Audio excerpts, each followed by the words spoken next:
So welcome everyone to my channel. Okay, so आज हम बात करेंगे ये मिसेल्सन एंड साथल के एक्सपेरिमेंट के बारे में, जिन्होंने डीएनए रेप्लिकेशन के ऊपर एक्सपेरिमेंट किया था और ये प्रूफ किया था कि डीएनए रेप्लिकेशन सेमी कंजर्वेटिवली होता है। तो ठीक है, तो ये molecular basis of inheritance chapter का ये पार्ट है और यूनिट का नाम है आपका जेनेटिक्स एंड इवोल्यूशन। तो बात करें नीट की पॉइंट ऑफ व्यू से, तो ये एक्सपेरिमेंट काफ़ी इंपॉर्टेंट है नीट या फिर बोर्ड्स या फिर कोई भी जो अदर एग्ज़ाम्स दे रहे हैं। तो ध्यान से सुनिएगा। तो डीएनए रेप्लिकेशन के बारे में थोड़ा बात कर लेते हैं। तो आपको पता ही होगा, तो अगर आपको डीएनए रेप्लिकेशन के बारे में पता नहीं है तो वो थोड़ा प्लीज़ अगर पढ़ लीजिएगा पहले। So the DNA replication is nothing but popping the genetic information from one strand of DNA to the new strands. Okay, तो यहाँ पे one molecule would be resulting into two DNA molecules and ये हर cell division के पहले ही ये शुरू होता है एंड इस फेज में होता है ये। और यहाँ पे कम्प्लीमेंटरिटी का रूल भी फॉलो होता है। आपको पता ही है कि हर स्ट्रैंड का कम्प्लीमेंटरी स्ट्रैंड्स आगे जुड़ता है। ठीक है, ये मतलब एंजाइम्स का जो रिक्वायरमेंट होता है वो है डीएनए पॉलीमरेज एंजाइम। ठीक है, यहाँ पे थोड़ा दिखाया हुआ है कि ये देखो, ये एक स्ट्रैंड होता है डीएनए का और ये एक स्ट्रैंड होता है, इसको रेप्लिकेशन फोर्क बोलते हैं। ये डिसकंटिन्यूअस स्ट्रैंड और ये कंटिन्यूअस स्ट्रैंड, आपको पता होगा ये। ठीक है, अगर नहीं पता होगा तो थोड़ा पढ़ लीजिएगा। सो हम नेक्स्ट स्लाइड पे जाएंगे। तो यहाँ पे देखो 3 पोस्टुलेटेड मॉडल्स दिया गया था, ठीक है, डीएनए रेप्लिकेशन के बारे में। तो यहाँ पे बहुत रिसर्च हुआ था कि डीएनए कैसे रेप्लिकेट करता है। तो ठीक है, एक देखो ये डिस्पर्सिव मॉडल दिया गया था, एक ये कंजर्वेटिव मॉडल भी दिया गया था और एक सेमी कंजर्वेटिव मॉडल जो कि सबसे पॉपुलर है, वाटसन एंड क्रिक ने दिया था आई थिंक 1953 में, जिन्होंने उस साल डीएनए डबल हेलिक्स मॉडल भी प्रेजेंट किया था। ठीक है, तो उन्होंने इसी साल ये सेमी कंजर्वेटिव मॉडल की बात की थी, if I am not wrong. So Meselson and Stahl ने ये प्रूफ कर दिया था कि डीएनए रेप्लिकेशन ये सेमी कंजर्वेटिव तरीके से ही होता है। ठीक है, तो ये दोनों देखो हम क्यों पढ़ेंगे, ये डिस्पर्सिव मॉडल और ये कंजर्वेटिव मॉडल। तो ये दोनों पढ़ने का एक ही मतलब है कि ये दोनों काफ़ी इंपॉर्टेंट है। तो they actually provided the background for the experiment. ठीक है, एक्सपेरिमेंट के पॉइंट ऑफ व्यू से ये दोनों काफ़ी इम्पॉर्टेंट है, क्योंकि ये सोचा गया था कि ये दोनों तरह से भी मतलब डीएनए रेप्लिकेशन करता है। तो ये दोनों बहुत ही इम्पोर्टेंट है। ठीक है, सो अब हम पढ़ेंगे कि कंजर्वेटिव मॉडल क्या होता है। तो कंजर्वेटिव मॉडल देखो, यहाँ पे कंजर्वेटिव मॉडल जो होता है तो 2 स्ट्रैंड रहता है। ठीक है, एक डीएनए मॉलिक्यूल पे, तो 2 स्ट्रैंड में से मतलब कैसे रेप्लिकेट होता है डीएनए, जो मतलब एक डीएनए मॉलिक्यूल से 2 डीएनए मॉलिक्यूल बनेंगे। ठीक है, ऑब्वियस सी बात है। तो 2 डीएनए मॉलिक्यूल में से एक डीएनए मॉलिक्यूल पे दोनों स्ट्रैंड कम्प्लीटली पैरेंटल होगा। ठीक है, ये वाला। और एक डीएनए मॉलिक्यूल पे दोनों स्ट्रैंड कम्प्लीटली न्यू होंगे। ठीक है, ये आफ्टर फर्स्ट रेप्लिकेशन साइकिल और ये after first second replication cycle. तो यहाँ पे भी देखो, ये जो डार्क ब्लू वाला है, एक डार्क ब्लू वाला बनेगा, ठीक है, और एक लाइट ब्लू, और एक ये लाइट ब्लू से एक लाइट ब्लू बनेगा, एक लाइट ब्लू। ठीक है, ये आफ्टर सेकेंड रेप्लिकेशन साइकिल। ठीक है, तो आफ्टर सेकेंड रेप्लिकेशन साइकिल के बाद ऐसे ही होता है। ठीक है, जो जो न्यू स्ट्रैंड बनता है, ठीक है, इधर से दोनों आइडेंटिकल बनता है, लेकिन जो पेरेंटल है यहाँ पे से एक न्यू बनेगा, एक पेरेंटल वाला ही बनेगा। ठीक है, तो ये कंजर्वेटिव मॉडल का जो कंसेप्ट है। ठीक है, यहाँ पे भी देख लो, एक और फोटो मैंने दिया हुआ है। ठीक है, ये डार्क रेड था, एक तो दोनों में ही दोनों स्ट्रैंड डार्क रेड और एक दोनों कम्प्लीटली न्यू। ठीक है, ऑरेंज। सो ये देखो यहाँ पे वही लिखा हुआ है। ठीक है, सो द डिस्पर्सिव मॉडल, तो ये डिस्पर्सिव मॉडल क्या है, तो ठीक है, यहाँ पे थोड़ा मतलब मिक्स्ड कॉम्बिनेशन बनता है। तो ठीक है, तो काफ़ी लोगों को डिस्पर्सिव और सेमी कंजर्वेटिव में थोड़ा कन्फ्यूजन लगता है।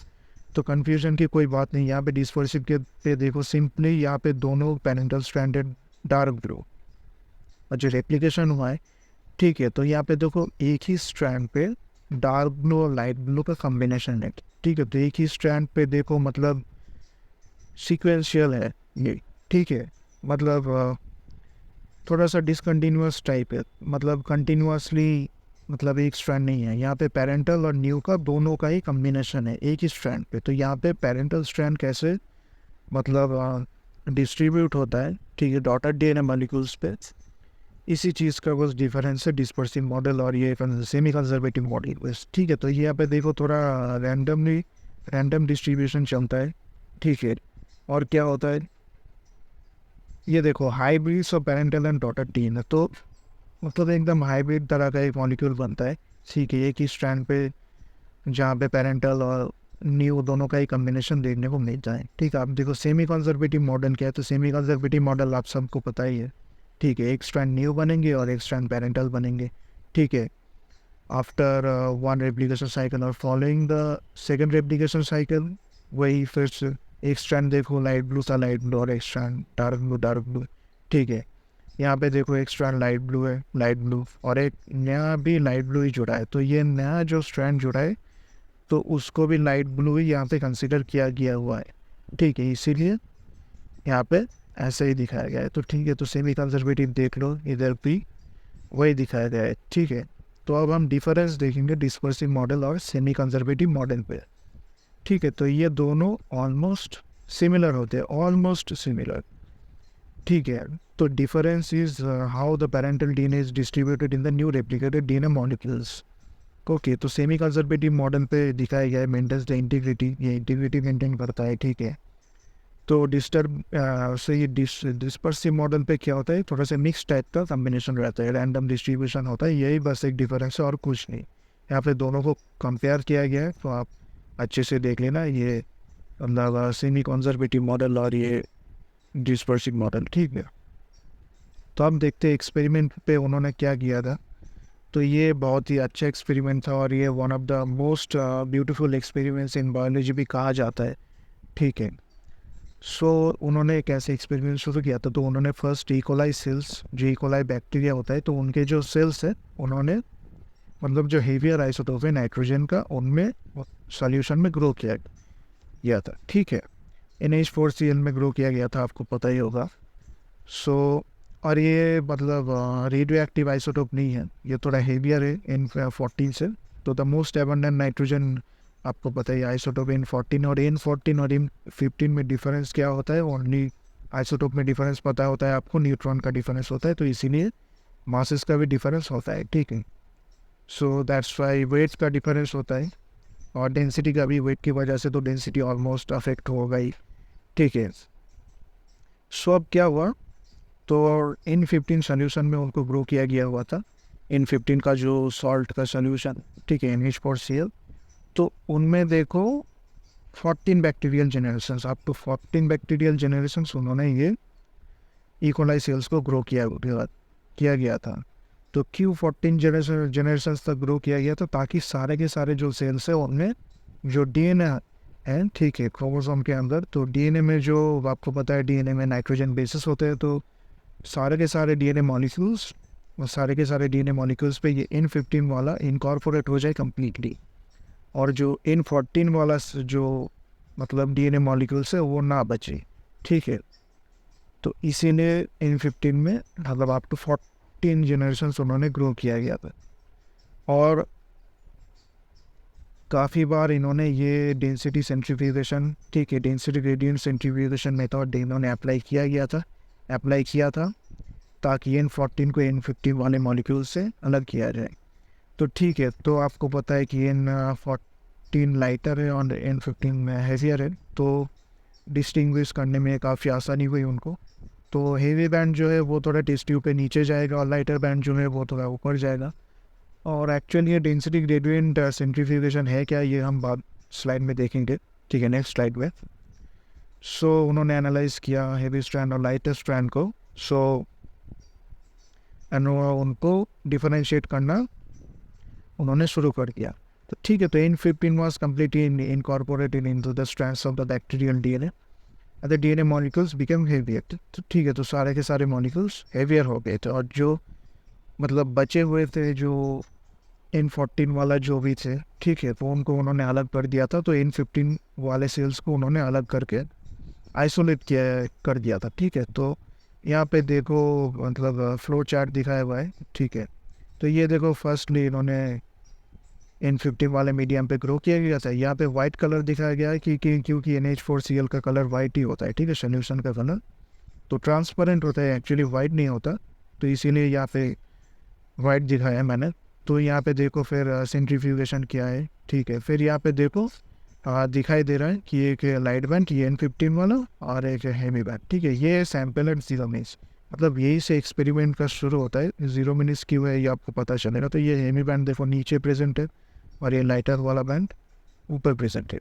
तो ठीक है, तो इन्होंने अब क्या किया था, देखो यही से एक्सपेरिमेंट शुरू होता है, ठीक है। It was just the beginning of the experiment. Okay, so another preparation, तो अनदर इन्होंने एक सोल्यूशन लिया जिनमें सॉल्ट्स लेवन with N14। Okay, so N14 वाले एक सोल्यूशन इन्होंने लिया, तो उनमें अब N15 वाले जो DNA मॉलिक्यूल से जो सेल्स हैं उनको अब ग्रो करने चालू कर दिया, ठीक है। तो N15 containing cells are allowed to grow in this solution. तो 3 कंसेक्यूटिव जनरेशंस के लिए इन्होंने एक्सपेरिमेंट किया था। अब देख लेते हैं कि what is density gradient centrifugation. Okay, so ये काफ़ी इंपॉर्टेंट है। तो यहाँ पे सीजियम क्लोराइड का सोल्यूशन उन्होंने लिया था, तो ये भी वाइट कलर का ही होता है, मतलब ट्रांसपेरेंट होता है, वाइट नहीं होता। तो ठीक है, यहाँ पे सेंट्रीफ्यूगेशन होता है, आपको सेंट्रीफ्यूगल फोर्स आपको पता है, ठीक है। तो यहाँ पे स्पिन किया जाता है और अकॉर्डिंग टू देयर ग्रेविटी वो पोजीशन होते हैं, ठीक है, टेस्ट ट्यूब पे। तो देखो यहाँ पे the position of the molecules at equilibrium depends on their density. तो आफ्टर सेंट्रीफ्यूगेशन ये they reach at this equilibrium, ठीक है। सो उन्होंने आइडेंटिफाई किया था, उन्होंने मेजर किया था कि कौन से एरिया पे कैसा मतलब डेंसिटी रहेगा और कैसा डेंसिटी होना चाहिए। तो उनके पास एक चार्ट ऑलरेडी प्रेजेंट होता है। थोड़ा सा आपकी बायोटेक्नोलॉजी पढ़ा हुआ है तो आपको आइडिया होगा इन सब का। तो देखो आप DNA सैम्पल्स टेकन एट एक तो 0 मिनट्स पे लिया था, 20 मिनट्स, 40 मिनट्स, 60 मिनट्स। तो ये देखो 3 कंसेक्यूटिव जनरेशन हो जाता है। एक देखो 0 से 20 और एक देखो 20 से 40 और एक देखो 40 से 60, ठीक है। तो यहाँ पे 3 कंसेक्यूटिव जनरेशन्स आपका हो जाता है, ठीक है। तो ये तीनों कंसेक्यूटिव जनरेशन पे उन्होंने सैम्पल्स लिए थे। So they took different samples at different time intervals, okay, and centrifuge them. तो ये जितने जितने इन्होंने सैंपल लिए थे, जितने जितने टाइम इंटरवल पे, सभी जगह सभी टाइम पे इन्होंने सेंट्रीफ्यूगेशन मेथड का अप्लाई किया हुआ था, ठीक है, ताकि बैंड्स को अलग अलग कर दिया जाए, ठीक है, according to their density and their end to identify this. Okay, so यहाँ पे देखो 0 मिनट्स पे क्या रिजल्ट आया ये आपको देखा ही है, ठीक है। और यहाँ से शुरू होता है। तो after first application cycle at 20 minutes, तो 20 मिनट्स पे इन्होंने क्या देखा, तो सैम्पल देखो, सैम्पल एट 20 मिनट्स इन्होंने क्या देखा, सारे के सारे जो मॉलिक्यूल्स है 100%, मतलब सारे के सारे जो मॉलिक्यूल्स है उनको मिले हाइब्रिड, ठीक है, हाइब्रिड तरह का, मतलब एक स्ट्रैंड उनमें पाए गए, मतलब न्यू वाले जो N14, ऑब्वियसली न्यू वाले N14 मिलेंगे क्योंकि N14 वाले सोल्यूशन पे ही ग्रो हो रहे थे। और देखो ये पुराना वाला स्ट्रैंड रह गया, वो है N15, ठीक है। तो आपको यहाँ पे दिखाई दे रहा होगा एक N14 है, एक N15 है, ठीक है। तो यहाँ पे देखो वो N14 वाले सोल्यूशन पे ग्रो हो रहे थे इसीलिए, ठीक है। तो सारे के सारे N15 वाले जो मॉलिक्यूल्स थे उनमें एक नया स्ट्रैंड आ गया है, वो है N40, ठीक है। तो यहाँ पे क्या हुआ, तो जो कंजर्वेटिव मॉडल है उसको रूल आउट कर दिया गया, ठीक है। तो क्योंकि conservative, according to conservative model तो ये नहीं होना चाहिए था, ठीक है। मतलब एक 50% का एक रेशियो होना चाहिए था जिसमें मतलब एक मॉलिक्यूल मिलता कि कम्प्लीटली दोनों स्ट्रैंड न्यू है और एक मॉलिक्यूल्स, एक तरह के मॉलिक्यूल्स मिलते जिनमें दोनों स्ट्रैंड ही ओल्ड वाले हैं। तो ऐसा नहीं मिला, तो कंजर्वेटिव मॉडल को यहाँ पे रोल्ड आउट कर दिया। ये इंपॉर्टेंट पॉइंट है ये फर्स्ट जनरेशन का, तो ये ध्यान दीजिएगा। तो only hybrid molecules are found 100% and no DNA with just the heavy nitrogen. तो ओनली नया N15 वाले नहीं मिले, कॉम्बिनेशन मिला, ठीक है, हाइब्रिड मिला। तो देखो it's seem reasonable to assume that the DNA was a hybrid molecule, ठीक है, क्योंकि उनको ये जो बैंड है ये मिला था टेस्ट ट्यूब के बीच में, ये नीचे नहीं मिला था। आपको आपने जो देखा था कि N15 वाला नीचे, मतलब यहाँ पे थोड़ा प्रेजेंट होना चाहिए था और N14 वाला थोड़ा यहाँ पे प्रेजेंट होना चाहिए था, लेकिन इन्होंने बीच में मिला। तो इन्होंने आइडेंटिफाई किया और देखा कि ये हाइब्रिड बैंड है, ठीक है। तो दोनों जो स्ट्रैंड है ये हाइब्रिड है, N14 और N15। तो यहाँ पे अब देखो 40 मिनट्स, आफ्टर अगेन 20 मिनट्स के बाद क्या हुआ, तो 20 मिनट्स क्यों हुए, क्योंकि इकोलाई मतलब डिविजन करता है आफ्टर 20 मिनट्स लेता है, it requires them to divide in 20 minutes. आपको पता है एनसीईआरटी का भी लाइन है। सो आप देखेंगे 40 मिनट्स के बाद क्या हुआ था। तो 40 मिनट्स के बाद यहाँ पे देखो 50-50 का एक रेशियो मिला है, ठीक है, 1:1 का। सो यहाँ पे ये देख लेते हैं, फिर हम टेक्स्ट पे जाएंगे, टेक्सचुअल इंफॉर्मेशन पे। तो देखो 50% यहाँ पे और ये 50%, तो क्लियरली विजिबल 1:1 का रेशियो है। तो यहाँ पे देखो जो नए जो मॉलिक्यूल्स मिले वहाँ पे देखो जो हाइब्रिड पहले मिलता था वो हाइब्रिड अगेन यहाँ पे हाइब्रिड मिल गया है, और एक मिला लाइट बैंड, ठीक है। तो लाइट बैंड में देखो दोनों स्ट्रैंड N14 और हाइब्रिड में क्या मिला N14 तो ये 50% है और ये लाइट वाले 50%। तो लाइट वाले में दोनों स्ट्रैंड ही मतलब न्यू स्ट्रैंड है, और ये एक न्यू स्ट्रैंड एक ओल्ड वाला। तो यहाँ पे क्या हुआ देखो, हाइब्रिड स्ट्रैंड में से एक जो है यहाँ पे 15 है, ठीक है। तो यहाँ पे ऑब्वियसली बात है 15 का एक ओल्ड वाला रह गया और एक न्यू वाला आके जुड़ा, ठीक है, जो कि N14 है। यहाँ पे मैं लिख नहीं सकता, ठीक है, I don't have the pen, sorry for that. So यहाँ पे भी देखो N15 N14 में आपको समझ आना चाहिए बस, ठीक है। यहाँ पे N14 है, यहाँ पे एक स्ट्रैंड तो N14 वाले मिलेंगे, यहाँ पे दूसरा स्ट्रैंड भी N14 वाले मिलेंगे, क्योंकि वही सोल्यूशन पे ग्रो हो रहे थे N14 वाले। तो देखो यहाँ पे वही, ठीक है, एक तरह के मॉलिक्यूल्स पूरा का पूरा नया मिला, पूरा का पूरा लाइट हो गया N14 और एक पे ये पुराना वाला N14 तो था ही, और एक नया वाला स्ट्रैंड N14 आके जुड़ा।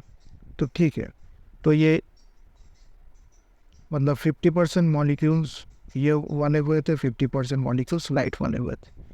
तो आपको समझ आ गया होगा what I want to explain.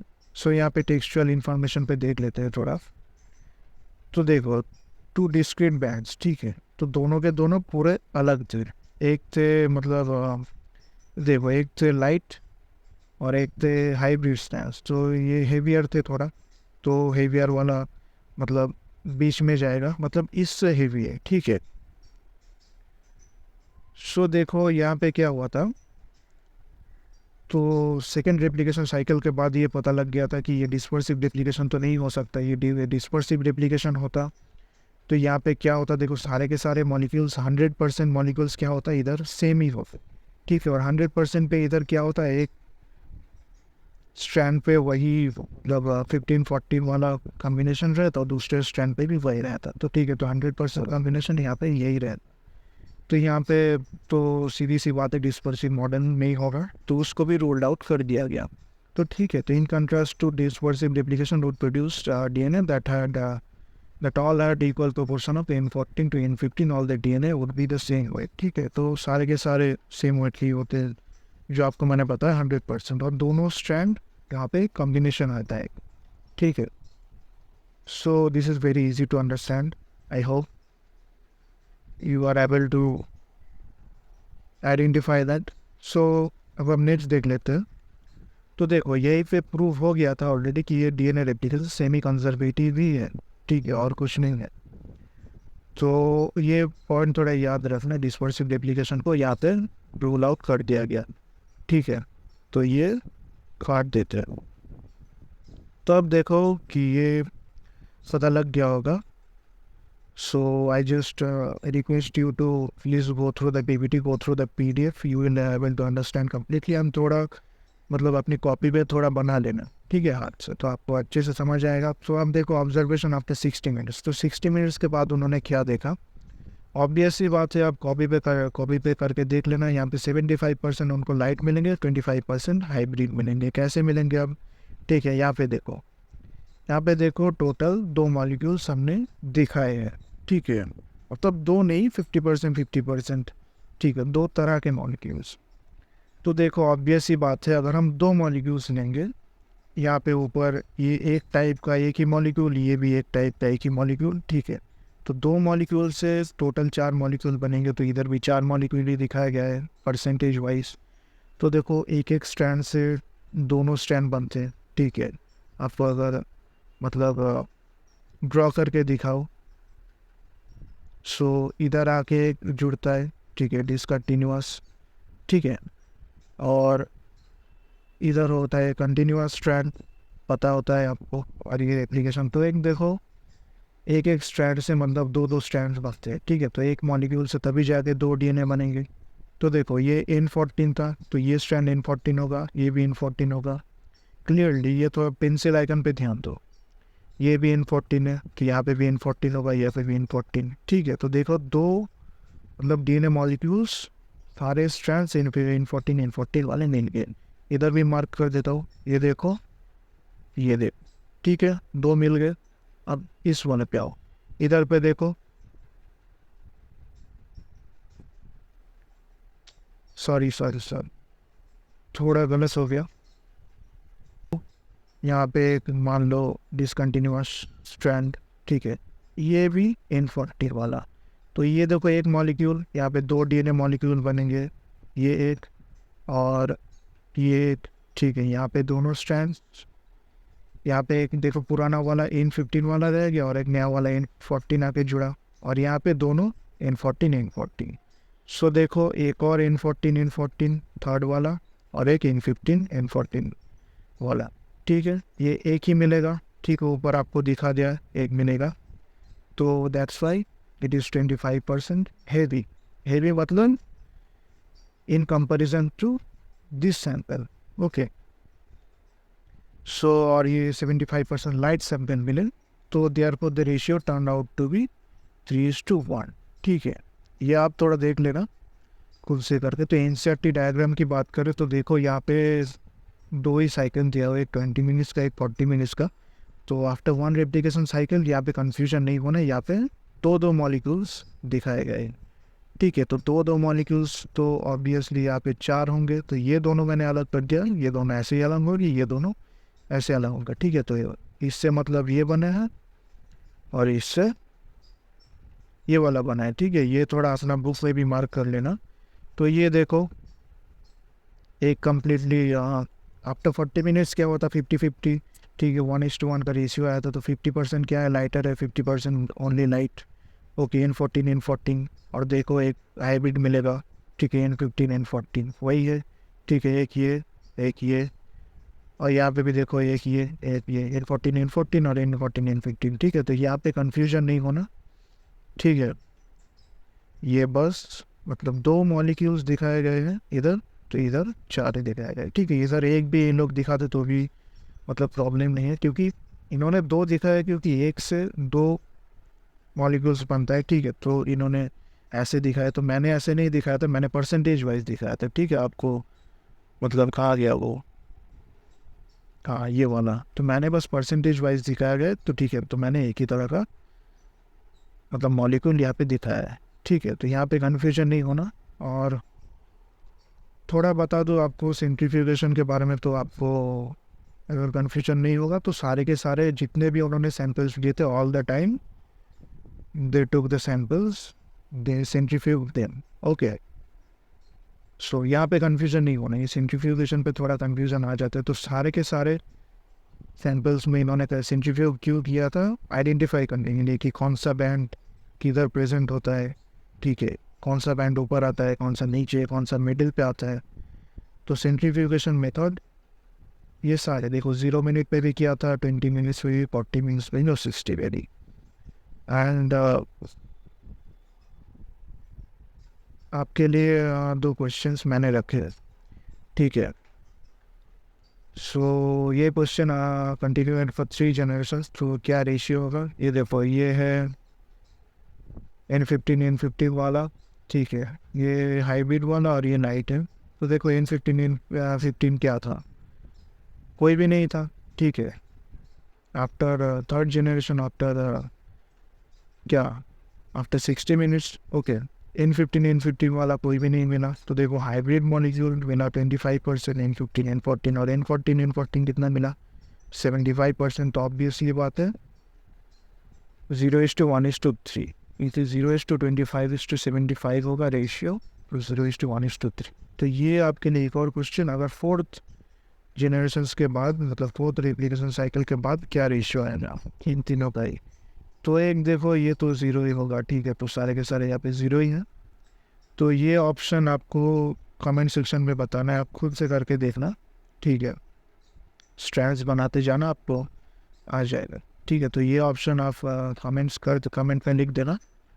और आपका कोई क्वेरी है, कोई डाउट है, कोई कुछ भी है, कोई ओपिनियन है, ठीक है, तो वो कमेंट कर देना। I would love to hear about your comments, about your opinions, about your perceptions. Okay, and teaching style कैसा लगा वो भी आप बता देना। ठीक है, कुछ भी ज़रूरत लगे, कुछ भी हेल्प लगे, और आप चाहते हो कि कोई भी अगर से और टॉपिक पे अगर मैं कुछ वीडियो लेके आओ तो वो भी कमेंट कर देना। ठीक है, और कॉन्टैक्ट डिटेल्स और सब कुछ वो डिस्क्रिप्शन पे दिया हुआ है। तो और ये सब PDF मटेरियल में कुछ ये रेफरेंसेस मैंने कुछ यूज़ किया है, तो ये मैंने कुछ आर्टिकल्स अच्छे जो आर्टिकल्स है वो मैं डिस्क्रिप्शन पे दे दूँगा, वो थोड़ा आप पढ़ सकते हो। ठीक है भाई, so thank you for watching my video.